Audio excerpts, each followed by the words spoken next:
Hello everyone. संकलन में आप लोगों का बहुत बहुत स्वागत है। और हम पढ़ रहे थे दृष्टि करंट अफेयर की मासिक पत्रिका मार्च 2022 अंक। इसमें अपन ने बहुत कुछ पढ़ लिया है। करंट अफेयर का जो पोर्शन था वो कंप्लीट हो चुका है। अब बात करेंगे राजस्थान, एक झलक जो इसमें टॉपिक दिया हुआ है उस बारे में पढ़ेंगे। तो पिछले में अपन ने पढ़ लिया था कि राजस्थान में पशुधन कौन कौन से क्षेत्र में कहाँ कहाँ पर कौन कौन सी नस्ल पाई जाती है। आज अपन बात करेंगे राजस्थान में प्रतिवर्ष आयोजित पशु मेलों का। तो यह है कि ये मेले व्यक्तिगत महापुरुषों तथा देवताओं के नाम से जुड़े हुए हैं। राज्य स्तरीय ये मेले इस प्रकार से हैं। ये है अपने राजस्थान के अंदर पशु मेले। सबसे पहले कार्तिक पशु, ये आता है पुष्कर अजमेर में। श्री तेजाजी पशु मेला, ये आता है परबतसर नागौर के अंदर। गोगामेडी पशु मेला हनुमानगढ़। श्री मल्लीनाथ जी का पशु मेला तिलवाड़ा बाड़मेर में। महाशिवरात्रि पशु मेला करौली जिले में होता है। और श्री बलदेव पशु मेला मेड़ता सिटी नागौर में। ये थोड़ा इम्पोर्टेंट भी है क्योंकि बहुत ही कम लोगों ने इसके बारे में सुना हुआ होता है। फिर आता है चंद्रभागा मेला झालरापाटन, और ये बहुत बार पूछा हुआ क्वेश्चन है, तो यानी मोस्ट रिपीटेड क्वेश्चन ये वाला है कि चंद्रभागा मेला कहाँ पर बढ़ता है, झालरापाटन झालावाड़ के अंदर। फिर अपन बात करें कि राजस्थान में पशु संपदा आधारित उद्योग, कि राजस्थान में पशु संपदा से आधारित कौन कौन से उद्योग है। सबसे पहला आता है ऊन उद्योग। राज्य में देश के लगभग 40% कच्ची ऊन का उत्पादन होता है। इसके लिए बीकानेर में केंद्रीय ऊन विश्लेषण प्रयोगशाला तथा जोधपुर में ऊन विकास बोर्ड मुख्यालय की स्थापना की गई है। यानी राजस्थान के अंदर ऊन विकास बोर्ड मुख्यालय कहाँ पर है, जोधपुर में। और केंद्रीय ऊन विश्लेषण प्रयोगशाला कहाँ पर है, बीकानेर में। ऊन का उपयोग कंबल, आसन, जीन, ऊनी खादी तथा गलीचे बनाने में किया जाता है। ऊन उद्योग विशेष रूप से बीकानेर, जोधपुर, नागौर, ब्यावर या अजमेर में है। सीकर तथा भीलवाड़ा आदि स्थानों पर किया जाता है।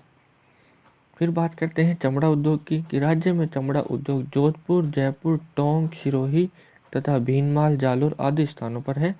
मृत पशुओं, ऊंट व अन्य पशुओं के चमड़े का उपयोग बटुए, थैला, जूते आदि उपभोक्ता वस्तुओं का निर्माण करने के लिए किया जाता है। बात करेंगे चमड़ा उद्योग कहाँ पर है, जोधपुर, जयपुर, टोंक, सिरोही तथा भीनमाल, जालोर के अंदर। फिर अपन बात करते हैं कि मांस उद्योग, ये भी पशु आधारित उद्योग है। राज्य में भेड़ तथा मुर्गे का मांस एवं अंडे का उत्पादन बहुतायत होने के कारण मांस उद्योग भी मुख्य रूप से जयपुर व अजमेर में ही स्थापित है। और अजमेर को राजस्थान में अंडों की टोकरी के नाम से भी जाना जाता है, क्योंकि यहाँ पर अंडों का उत्पादन बहुतायत में किया जाता है। फिर अगला उद्योग आता है दुग्ध उद्योग। राज्य में देश का लगभग 11 से 12% दूध का उत्पादन होता है। दूध का संकलन सहकारी दुग्ध संघों के माध्यम से हो रहा है, जिससे दुग्ध उत्पादक लाभान्वित हो रहे हैं। तो ये थे कुछ पशु संपदा आधारित उद्योग। अब बात करते हैं कि राजस्थान में डेयरी विकास कार्यक्रम। राज्य में डेयरी विकास कार्यक्रम सहकारिता के आधार पर क्रियान्वित किया जा रहा है। 1970 में राजस्थान सहित 10 राज्यों में ऑपरेशन फ्लड कार्यक्रम प्रारंभ किया गया था। अब बात करते हैं कि ऑपरेशन फ्लड किससे संबंधित है, तो ये है दुग्ध उत्पादन से संबंधित है। और इसके सूत्रधार डॉक्टर वर्गीज कुरियन थे। राज्य में राजस्थान राज्य डेयरी विकास निगम की स्थापना 1975 के अंदर की गई थी। ये भी एक इम्पोर्टेंट लाइन है कि राजस्थान राज्य डेयरी विकास निगम की स्थापना कब की गई, 1975 में। किसकी सहायता से, विश्व बैंक की सहायता के कार्यक्रम के अंतर्गत की गई। राजस्थान की सबसे पुरानी डेयरी पद्मा डेयरी अजमेर में है। ये भी इम्पोर्टेंट लाइन है कि राजस्थान की सबसे पुरानी डेयरी पद्मा डेयरी कौन से जिले में स्थित है, अजमेर में।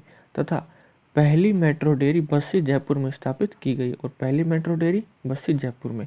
राज्य में डेयरी विकास कार्यक्रम का संस्थागत ढांचा निम्नलिखित प्रकार से है। तो आप देखिए ये वाला जो पूरा पैराग्राफ है ये काफ़ी इंपॉर्टेंट है। यहाँ से जितनी भी लाइन है सब इम्पोर्टेंट बनती है। कि राजस्थान में ऑपरेशन फ्लड कार्यक्रम शुरू किया गया था 1970 के अंदर, जो दूध से संबंधित था। इसके सूत्रधार डॉक्टर वर्गीज कुरियन थे। राजस्थान राज्य डेयरी विकास निगम की स्थापना 1975 में की गई विश्व बैंक की सहायता से। राजस्थान की सबसे पुरानी डेयरी है पद्मा डेयरी जो अजमेर में है। और फिर बात करेंगे राजस्थान की पहली मेट्रो डेयरी बस्सी जयपुर के अंदर स्थापित है।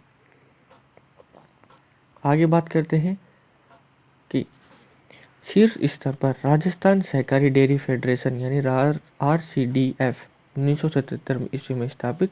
इसके मुख्य कार्य हैं पशुपालकों को उनके दूध का उचित मूल्य दिलवाना तथा उपभोक्ताओं को शुद्ध दूध उपलब्ध करवाना एवं साथ ही राज्य में दूध विकास कार्यक्रम के संचालन के दायित्व भी इसी पर है। फिर बात करें जिला स्तर पर, जिला दूध उत्पादक संघ होता है। यह प्राथमिक दुग्ध उत्पादक सहकारी समितियों से दुग्ध संकलित कर उसका विधायन करता है एवं दुग्ध तथा उसके उत्पादों का विपणन करता है। राज्य के 21 जिलों में दुग्ध उत्पादक सहकारी संघ है। फिर बात करते हैं प्राथमिक स्तर पर। प्राथमिक स्तर पर बात करें तो जो हो जाएंगे प्राथमिक सहकारी दुग्ध उत्पादक समितियां। ये दुग्ध उत्पादकों से दूध एकत्रित कर जिला दुग्ध उत्पादक संघ को उपलब्ध कराती है। यानी जो प्राथमिक स्तर पर होती हैं ये अपने गांव से दूध एकत्रित करती हैं, फिर ये पहुंचा देती हैं जिला स्तर पर। जिला स्तर पर आती है जिला दुग्ध उत्पादक संघ, ये उनको पोस्चराइजेशन करता है। उसके बाद दूधों से जो प्रोडक्ट बनते हैं वो प्रोडक्ट भी बनाता है उनको और बेचता भी है। और जो शीर्ष स्तर पर है इनका काम होता है कि जो पशुपालक होते हैं उनको उनके दूध का उचित मूल्य दिलवाना और जो प्रोडक्ट जिला दुग्ध उत्पादक संघ निकाल रहा है उनकी शुद्धता की भी जांच करना और ऐसे विकास कार्यक्रमों को बढ़ावा देना जिससे दूध के उत्पादन में भी या दूध की उत्पादकता में भी वृद्धि हो। तो ये था अपना डेयरी विकास कार्यक्रम का संस्थागत ढांचा। 3 संस्थागत ढांचा थे, प्राथमिक, जिला और शीर्ष। आपको अच्छे से समझ आ गया होगा। अब बात करते हैं अपन राजस्थान में खनिजों की। राजस्थान में खनिज, इसमें क्या है कि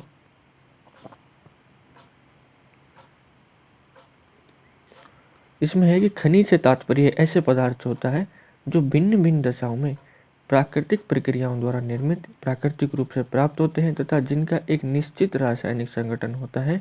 ये खनिज पदार्थ सभी स्थानों पर समान रूप से वितरित नहीं होते हैं। ये आग्नेय, अवसादी, कायांतरित शैल समूह तथा किसी विशेष क्षेत्र में संकेंद्रित होते हैं। राजस्थान भूसंपदा के दृष्टिकोण से भी विशिष्ट है। देश में खनिजों की उपलब्धता और विविधता के मामले में राजस्थान सर्वाधिक समृद्ध राज्यों में से एक है।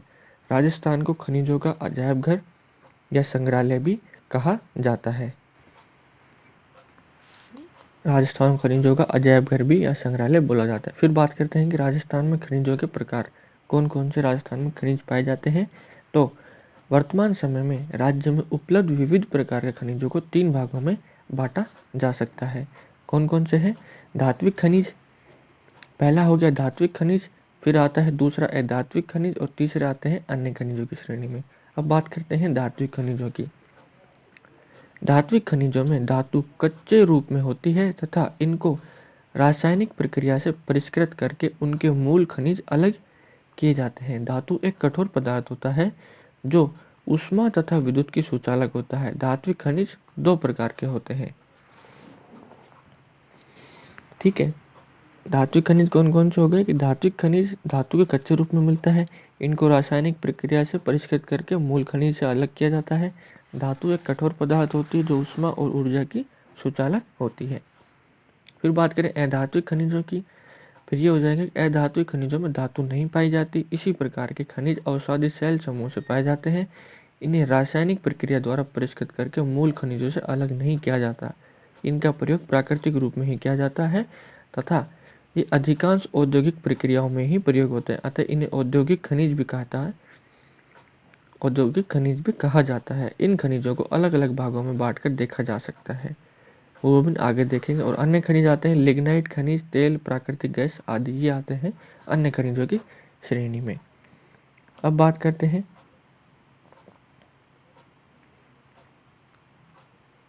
उच्च ताप से उष्मारोधी या मृत्तिका खनिज, इनकी अपन अब बात करेंगे। तो इसमें क्या है कि उच्च ताप से उष्मारोधी तथा मृत्तिका खनिज, इसमें सबसे पहले आता है एस्बेस्टोस, कांच बालूका, मैग्नेसाइट और चीनी मृत्तिका यानी चीनी मिट्टी है ये। फिर इसी में आते हैं फेल्सपार, क्वार्ट्ज और वर्मिकुलाइट। अब फेल्सपार को भी 3 भागों में बांटा गया है। ये अपना फेल्सपार हो गया, इसी को 3 भागों में बांटा गया है, वोल्स्टोनाइट, अग्निशय मिट्टी और डोलोमाइट। अब आगे चलते हैं, धात्विक खनिज कौन कौन से हो गए। धात्विक खनिज है लौह खनिज और अलोह खनिज। लौह खनिजों में आते हैं लौह अयस्क और मैग्नीज, और अलोह खनिजों में आता है सीसा, जस्ता, चांदी, सोना, बेरिलियम, कैडमियम, तांबा और वोल्फ्रेमाइट। अब बात करते हैं इलेक्ट्रॉनिक एवं आणविक खनिजों की। इसमें आता है अब्रक और यूरेनियम। फिर बात करें रासायनिक खनिजों में तो इसमें आ जाएगा नमक, बेराइट, चूना पत्थर, फेल्सपार, घिया पत्थर और फ्लोराइड। फिर बात करते हैं उर्वरक खनिजों की। उर्वरक खनिजों में आता है अपना जिप्सम, रॉक फास्फेट और पायराइट। फिर बात करें बहुमूल्य पत्थरों की तो पन्ना, हीरा और तांबड़ा। तांबड़ा होता है गार्नेट। इमारती पत्थरों की बात करते हैं। इमारती पत्थरों में आता है अपना संगमरमर, चूना पत्थर, बालू का पत्थर, ग्रेनाइट और शिस्ट। फिर आता है गौण खनिज। गौण खनिजों में बेंटोनाइट और मुल्तानी मिट्टी। फिर अन्य खनिजों की बात करते हैं तो स्टेटाइट, कैल्साइट और ओकर। ये सब हो गए राजस्थान में खनिजों के प्रकार। अब बात करते हैं कि खनिजों की दृष्टि से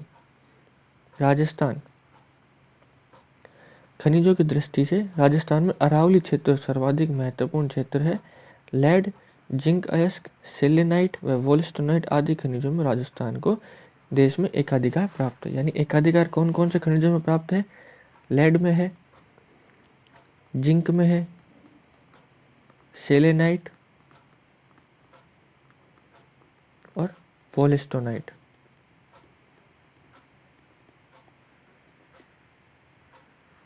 इन 4 खनिजों में राजस्थान को एकाधिकार प्राप्त है, मतलब पूरे देश के अंदर राजस्थान में ही सर्वाधिक उत्पादन होता है, या राजस्थान के अंदर ही ये सर्वाधिक रूप से पाए जाते हैं। अब बात करते हैं धात्विक खनिजों की। धात्विक खनिजों में बात करें लौह अयस्क यानी आयरन ओर की। लौह अयस्क 4 रूपों से प्राप्त होता है। पहला होता है मैग्नेटाइट, दूसरा होता है हेमेटाइट, तीसरा होता है सीडेराइट और चौथा होता है लोमोनाइट। सबसे पहले मैग्नेटाइट की बात करते हैं तो ये होता है सर्वोच्च गुणवत्ता वाला लोहा। यानी लौह अयस्क में बात करें तो सर्वोच्च गुणवत्ता होती है मैग्नेटाइट की। फिर आता है हेमेटाइट यानी 65% तक लोहांश वाली अयस्क राजस्थान में मुख्यतः प्राप्त, यानी सबसे सर्वोच्च तो ये हो गया। उसके बाद नंबर आता है हेमेटाइट का जिसमें 65% तक लोहांश होता है, और राजस्थान के अंदर सर्वाधिक रूप से हेमेटाइट ही पाया जाता है। फिर आता है अपना सीडेराइट और उसके बाद आता है लोमोनाइट। ये सब आते हैं राजस्थान में लौह अयस्क के 4 प्रकार। फिर बात करते हैं, ये आ गया अपना कि राजस्थान में लौह अयस्क उत्पादन क्षेत्र के। राजस्थान में लौह अयस्क कहाँ कहाँ पर मिलता है? सबसे पहले झुंझुनू में बात करें तो नीम का थाना, सॉरी ये सीकर है। सीकर में बात करते हैं अपन नीम का थाना क्षेत्र, रामपुरा डाबला क्षेत्र, मोरिजा बानोल, चोमू, टोडा, चिपलाटा, थोई बनिया का बांस, और ये सब आते हैं सीकर जिले में। झुंझुनू में बात करें डाबला सिंघाना क्षेत्र झुंझुनू में है।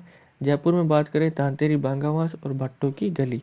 फिर दौसा की बात करते हैं नीमला रायसेला और लालसोट क्षेत्र। फिर बूंदी की बात करें, बूंदी में आता है इंद्रगढ़, मोहनपुरा और लोहारपुरा। फिर बात करते हैं दक्षिण पूर्वी क्षेत्र में 39 लाख टन लौह अयस्क का अनुमान है। यानी जो दक्षिण पूर्वी क्षेत्र है ये वाला क्षेत्र है, यहाँ पर 39 लाख टन लौह अयस्क होने का अनुमान है। फिर बात करते हैं बांसवाड़ा में। बांसवाड़ा में आता है कमलपुर और लामिया। फिर डूंगरपुर की बात करें लोहारिया, खाचरिया और तलवारा। उदयपुर में नाथरा की पाल और थूर हुंडूर क्षेत्र भी लौह अयस्क उत्पादन क्षेत्र है। ये सब आपको याद रखने हैं, एग्जाम में काफी बार पूछा गया है। फिर बात करें उत्तर पूर्वी क्षेत्र, अरावली के उत्तर पूर्व में स्थित है। सबसे पहले आता है मोरिजा बानोल, जयपुर जिले की आमेर तहसील के चोमू सामोद के पास स्थित है। हेमेटाइट प्रकार के लौह की प्राप्ति पर यहाँ 25 लाख टन लौह अयस्क भंडार का अनुमान है।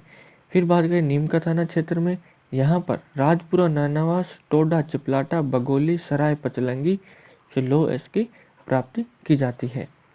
फिर बात करें नीमला क्षेत्र से, नीमला क्षेत्र नीमला गांव दौसा के पास स्थित 109.5 हजार टन लौह अयस्क भंडार के अनुमान है। और डाबला क्षेत्र राजस्थान में डाबला रेलवे स्टेशन के पास 7 लाख टन लौह अयस्क के भंडार होने का अनुमान लगाया गया है।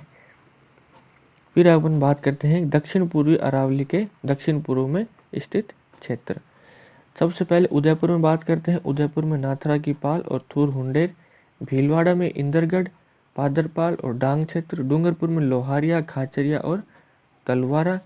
फिर बात करें बांसवाड़ा में कमलपुर और लामिया, और बूंदी में आ जाएगा अपना लोहारपुर क्षेत्र, ये आता है लोहस्क में।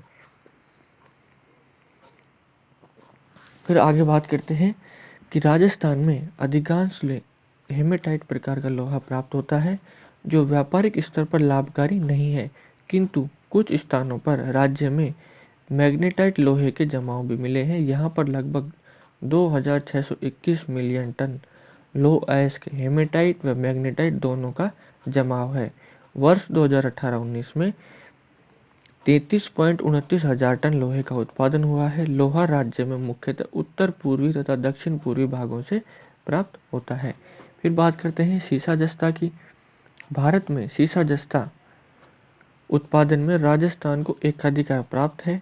यहाँ पर देश का लगभग 80% सीसा और 99% जस्ता उत्पादन होता है। इसके उत्पादन के साथ साथ मिश्रित रूप से चांदी भी प्राप्त होती है, और इनके मिश्रित रूप में सीसा जस्ता सांदर के चांदी की मात्रा का प्रतिशत 35.3 औंस व 5.6 औंस होती है, तथा उप उत्पाद के रूप में कैडमियम भी मिलता है। राज्य में 4 करोड़ टन शीशे जस्ते के भंडार होने का अनुमान है। वर्ष 2018-19 में शीशे जस्ते का उत्पादन 11,95,000 टन रहा, जबकि चांदी 0.16 हजार टन रहा। राज्य में सीसा जस्ता उत्पादक क्षेत्र मुख्यतः दक्षिण पूर्वी क्षेत्र, परंतु गौण रूप से उत्तर पूर्वी क्षेत्र भी शामिल है। ये अपना हो गया है सीसा जस्ता। अब अपन आगे बात करें। अब हम बात करें कि राजस्थान के सीसा उत्पादक क्षेत्रों की। तो सीसा उत्पादक क्षेत्रों में सबसे पहले आता है जावर क्षेत्र। यह क्षेत्र उदयपुर नगर के दक्षिण पूर्व में 40 किलोमीटर दूर स्थित है। यह राज्य का प्रधान सीसा जस्ता उत्पादक क्षेत्र है। इस क्षेत्र के जावर मगरा, बरोड़ मगरा तथा मोचिया मगरा से मिश्रित रूप से सीसा जस्ता का उत्पादन होता है। यहाँ पर प्राप्त धातु में 5% सीसा एवं 7% जस्ता प्राप्त होता है। उसके बाद बात करें, इसके लिए भारत सरकार ने देबारी उदयपुर नामक स्थान पर सीसा जस्ता शोधक संयंत्र यानी जिंक स्मेल्टर प्लांट लगाया है। फिर बात करें कि राजपुरा दरीबा क्षेत्र, यह उदयपुर के निकट स्थित है। यहाँ पर लगभग 2 करोड़ शीशे, यह उदयपुर के निकट स्थित है। यहाँ पर 2 करोड़ टन शीशे जस्ते के भंडार होने का अनुमान है। फिर बात करते हैं रामपुरा अगुचा गुलाबपुरा बनेर क्षेत्र। रामपुरा अगुचा या गुलाबपुरा क्षेत्र भीलवाड़ा में शीशे जस्ते के बृहद भंडार प्राप्त हुए हैं। इसके लिए चंदेरिया चित्तौड़गढ़ नामक स्थान पर जस्ता शोधक यंत्र भी लगाया गया है। अन्य क्षेत्र की बात करें तो दक्षिण पूर्वी राजस्थान में घुंघराव मोड़, डूंगरपुर, वरडालिया, बांसवाड़ा, जोपार व तुर्की सिरोही में भी शीशे जस्ते के भंडार प्राप्त हुए हैं। फिर हम बात करें उत्तर पूर्वी क्षेत्र। इस क्षेत्र में चौथ का बरवाड़ा, सवाई माधोपुर तथा गुड़ा किशोरीदास अलवर जिले में भी शीशे जस्ते के भंडार होने का पता चला है। ये है राजस्थान में शीशा जस्ता उत्पादक क्षेत्र। गुड़ा किशोरीदास अलवर में है, भीलवाड़ा में रामपुरा अगुचा, सवाई माधोपुर में चौथ का बरवाड़ा। फिर बात करते हैं देबारी उदयपुर के अंदर।